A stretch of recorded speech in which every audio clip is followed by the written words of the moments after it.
Have you ever felt like no matter how hard you work, your to-do list only gets longer? You sit down with your best intentions, ready to tackle the day, and then boom, it's 9 p.m. and somehow it feels like nothing got done. Sound familiar? If you ever caught yourself thinking, I just need to work harder or there aren't enough hours in the day, this video is for you. Because I'm about to show you why doing absolutely nothing might be the secret for you to finally getting ahead. We've all been told the same. If you want to be productive, you need to work harder, push through, and never waste a second. And hustle culture has drilled this into us. But let me ask you, how's that working out for you? If you're feeling burned out, stuck, or overwhelmed, then it's maybe time to question that belief. Because what if I told you that doing less, even doing nothing, could actually make you more productive? Here's the thing, your brain isn't a machine. It's not built to run 24/7 like a computer. In fact, when you push too hard, your brain hits a wall. It stops being creative, it stops solving problems, and it stops working efficiently. That's why after hours of grinding, you feel stuck. I used to be the same. I thought if I just worked harder, I'd eventually catch up. But then I learned the hard truth. Productivity isn't about doing more. It's about allowing your mind the space to work smarter. It's like trying to untangle headphones. You can't pull harder and harder and buy a new pair of headphones later, or you can pause, breathe,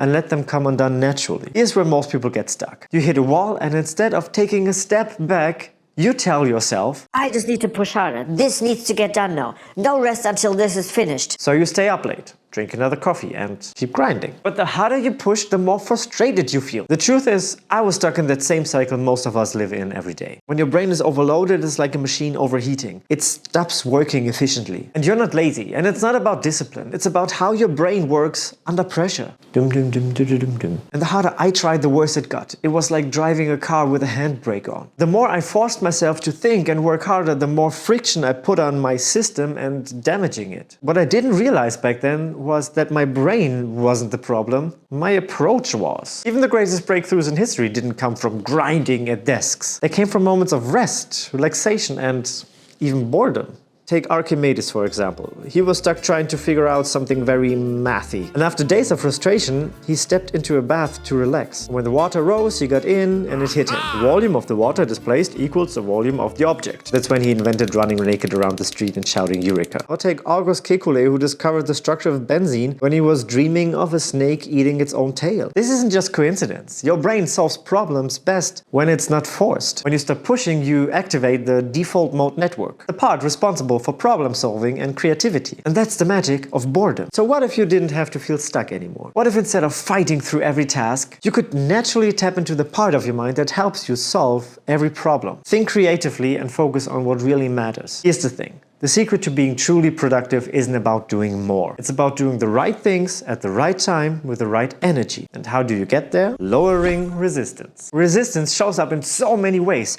Overthinking, putting things off, or even working on stuff that's not really important, like very low priority stuff. But when you reduce that resistance, and when you align your logical and creative sides, when you become whole-brained, your mind becomes clear, your energy flows, and you'll be able to focus on what's truly important. This isn't about working harder. This is about creating the conditions for your brain to work with you and not against you. When you reduce the resistance and tap into your whole brain power, you unlock clarity, creativity, and focus that leads to real, meaningful productivity. And it's not about doing nothing forever. It's about knowing when to step back, when you let your mind wander, when you take focused and intentional action. And the best part is it's simpler than you think. So how do you start? First, recognize that resistance is what's holding you back, not your lack of ability or laziness. Second, create the space for your brain to reconnect its creative and logical side. And when you do this, you'll notice how things naturally start to flow. When you reduce resistance and align your whole brain, you can solve problems without overthinking. Focus on what really matters instead of wasting energy on the wrong tasks. Move forward with clarity and ease, without the stress and frustration that hold most people back. This isn't a complicated process. It's about simple, intentional shifts that help you stop forcing results and start living in flow. You want to feel how it's like to be whole brain and start living in flow? You'll never go back to the old way of working. But here's what I didn't tell you. Even if you master this, it won't stick if you constantly react to cravings and resistance in your daily life. And most people don't realize that this is what keeps them stuck in stress and frustration no matter what they try. So click on this video to learn the 3 most important lessons I discovered after spending $100,000 in personal development, and how they can help you finally break free from the cycle of staying stuck in your life. I'll see you there. Dum dum dum dum dum dum.